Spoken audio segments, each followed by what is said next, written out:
Críticos de games sempre tiveram uma coisa em comum: a confiança absoluta de que sabiam tudo. Nos anos 90 e 2000, bastava uma nota baixa numa revista ou num site para um jogo ser condenado ao esquecimento. Muitos títulos foram massacrados antes mesmo de o público ter a chance de formar opinião. Só que existe um detalhe que a crítica esqueceu: o tempo. E o tempo, meus amigos, tem um gosto peculiar. Ele adora transformar lixos em clássicos cult. É sobre isso que vamos falar hoje. 10 jogos que a crítica odiou no lançamento, mas que envelheceram como vinho. Aqui, a ideia é simples. A crítica apontou o dedo, mas os jogadores deram a última palavra. Aquilo que antes parecia bugado demais, confuso demais ou sem futuro acabou ganhando reconhecimento. Alguns desses jogos se tornaram tão influentes que até inspiraram sucessos posteriores, mas sem nunca receberem o crédito que mereciam na época. Então prepara o coração nostálgico, porque você provavelmente já jogou algum desses fracassos escondidos, e nem sabia que estava apreciando um clássico injustiçado. Antes de mergulharmos na lista, vale a pena lembrar como era viver no tempo em que a crítica tinha um poder quase absoluto sobre os jogadores. Se hoje você pode assistir a 10 gameplays no YouTube antes de decidir se compra um título, lá nos anos 90 e começo dos 2000 a história era bem diferente. A palavra final vinha das revistas especializadas, e mais tarde, dos primeiros portais de games. Se eles dissessem que um jogo era ruim, pronto, as chances eram grandes de você nem sequer dar uma chance. Esse poder moldava não só a opinião do público, mas também o destino das próprias franquias. Um jogo mal avaliado podia decretar o fim de uma franquia inteira. E, claro, os críticos adoravam exagerar. Termos como impossível de jogar, totalmente esquecível ou fracasso instantâneo eram usados sem dó nem piedade. Para muita gente, isso bastava para nunca colocar as mãos no controle. Mas aí entra a parte curiosa. Com o passar dos anos, muitos desses desastres ganharam um segundo olhar. Seja pela nostalgia, pela redescoberta de mecânicas inovadoras ou simplesmente porque o público percebeu que os críticos estavam sendo chatos demais, vários jogos renegados passaram a ser vistos como cult. É quase como se o tempo tivesse instalado um patch invisível que corrigiu as opiniões do passado. E é justamente isso que torna essa lista divertida. Não estamos falando apenas de notas baixas, estamos falando de injustiças históricas. Jogos que, com o distanciamento dos anos, revelaram qualidades que antes foram ignoradas. Agora que você já entendeu o peso que a crítica tinha e como ela influenciava toda uma geração, chegou a hora de revisitar esses injustiçados.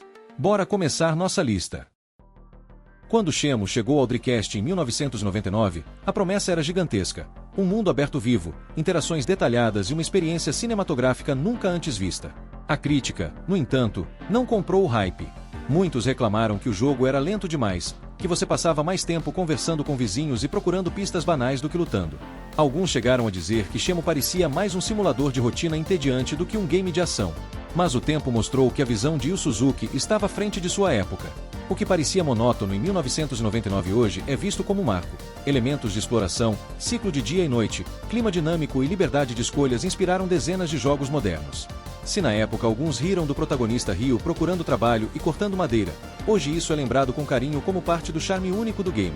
Em resumo, a crítica chamou de chato. O público o rebatizou como visionário. Quando Spec Ops: The Line foi lançado em 2012, a crítica olhou e pensou: mais um shooter genérico de terceira pessoa. A imprensa comparou o game a um Call of Duty sem graça, dizendo que não trazia nada de novo em termos de jogabilidade. Resultado: notas mornas, vendas decepcionantes e um rápido esquecimento. Só que, com o tempo, os jogadores começaram a enxergar aquilo que a crítica ignorou: a narrativa ousada. Inspirado em Apocalipse Now e no livro O Coração das Trevas, o jogo mergulha fundo na psicologia da guerra, questionando a moralidade do jogador e mostrando que nem sempre somos os mocinhos. O famoso twist narrativo deixou muita gente traumatizada, transformando o que antes parecia apenas um TPS comum em uma das histórias mais marcantes da geração. Hoje, Spec Ops: The Line é cultuado justamente pelo que o diferenciava. A crítica chamou de genérico, mas o público descobriu que, na verdade, era uma crítica poderosa à própria indústria de shooters. Quando Killer 7 chegou ao mercado em 2005, ninguém sabia exatamente o que esperar. Criado por Goichi Suda, o famoso Suda 51, o jogo parecia mais uma experiência experimental do que um produto tradicional.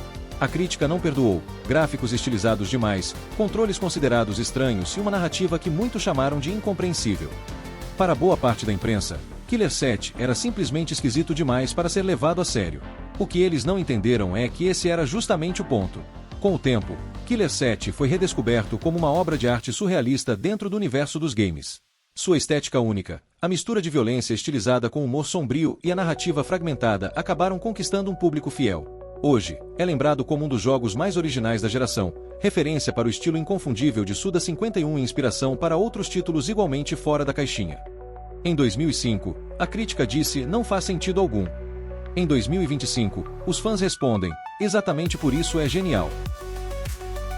Quando The Ad Premonition foi lançado em 2010, a reação da crítica foi quase unânime, um dos piores jogos de todos os tempos. Sites famosos deram notas baixíssimas, detonando seus gráficos ultrapassados, controles desajeitados e bugs dignos de virar meme. Para os especialistas, o jogo era uma piada de mau gosto, e muitos recomendaram que ninguém perdesse tempo com ele. Mas o público enxergou algo que os críticos não viram. Por trás de toda a bagunça técnica, havia uma atmosfera única, personagens bizarros e um enredo surreal que lembrava muito a série Twin Peaks. Aos poucos, The Ad Premonition virou um verdadeiro guilty pleasure dos gamers, amado justamente por ser estranho, excêntrico e cheio de personalidade. Hoje, ele é lembrado com carinho como um cult absoluto, a prova viva de que nem sempre qualidade técnica define um clássico. A crítica disse que era injogável. O público decidiu que era incrivelmente memorável. Quando Nier foi lançado em 2010, quase ninguém deu bola. A crítica o acusou de tudo: gráficos feios para a geração, combate repetitivo e uma campanha que parecia arrastada. Muitos veículos classificaram o jogo como medíocre e até desnecessário, apenas mais um RPG de ação perdido no meio de títulos muito maiores e chamativos da época. Resultado: vendas baixas e pouquíssima atenção. Só que os anos foram generosos com Nier. O que parecia sem brilho revelou-se uma experiência única. A história profunda, melancólica e cheia de dilemas existenciais conquistou os jogadores que tiveram paciência para ir além da superfície. A trilha sonora, hoje considerada uma das mais belas já feitas para um game, ajudou a eternizar a atmosfera. E, claro, a chegada de Nier Automata em 2017 reabriu as portas e fez todo mundo revisitar o jogo original com outros olhos. Em 2010, era um fracasso esquecido.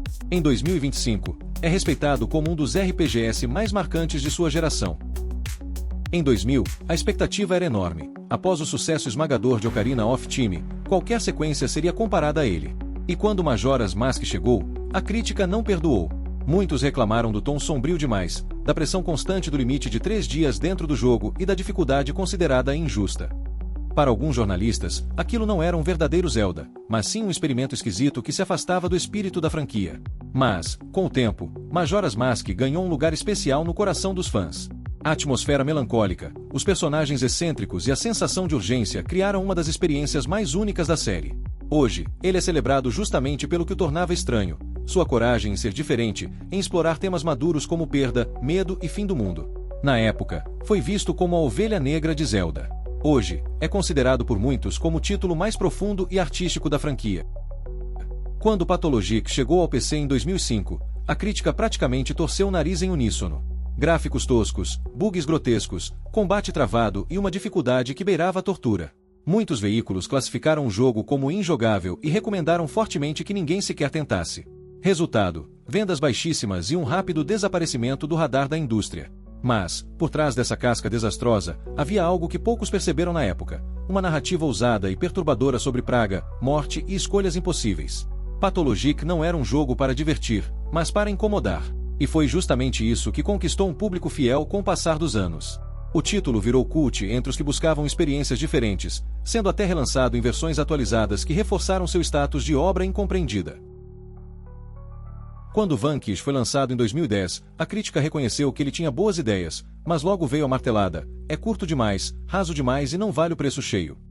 Muitos jornalistas acharam que a jogabilidade frenética, com o protagonista deslizando em alta velocidade pelo campo de batalha, era divertida, mas sem profundidade suficiente para competir com os gigantes dos shooters da época. Resultado: notas medianas e uma rápida queda no esquecimento. O problema é que Vanquish era, na verdade, muito à frente de seu tempo. A mecânica de combate veloz, a ênfase em reflexos rápidos e a ação cinematográfica anteciparam tendências que só se tornariam comuns anos depois. Quem voltou ao jogo com mais calma percebeu que ele era incrivelmente polido e viciante, quase um laboratório de gameplay inovador. Hoje, Vanquish é visto como um clássico de ação injustiçado, um daqueles títulos que você termina em poucas horas, mas que nunca esquece. Em 2010, Alpha Protocol chegou prometendo ser o RPG dos espiões, misturando ação, espionagem e escolhas narrativas profundas. A expectativa era grande, mas a queda foi maior ainda. A crítica detonou o jogo por seus gráficos datados, inteligência artificial sofrível e combate engessado.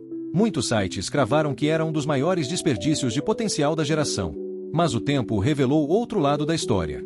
Apesar dos problemas técnicos, Alpha Protocol oferecia algo raro, uma liberdade narrativa impressionante. Suas escolhas realmente mudavam o rumo da trama, os relacionamentos com aliados e até os finais disponíveis. Isso fez com que o jogo conquistasse uma legião de fãs dedicados, que aprenderam a olhar além das falhas de apresentação. Hoje, Alpha Protocol é lembrado como um diamante bruto, um RPG experimental que ousou demais para sua época. A crítica disse que era um desastre técnico. Os jogadores o chamam de a experiência de espionagem mais única já feita nos games. Em 2012, Assassin's Creed III chegou cercado de hype. Era a estreia da série na Revolução Americana, prometendo ser o maior e mais ousado capítulo da franquia até então. Mas a crítica não pegou leve. Muitos reclamaram do protagonista Connor, considerado sem carisma, das missões lentas e de um começo arrastado que parecia nunca acabar.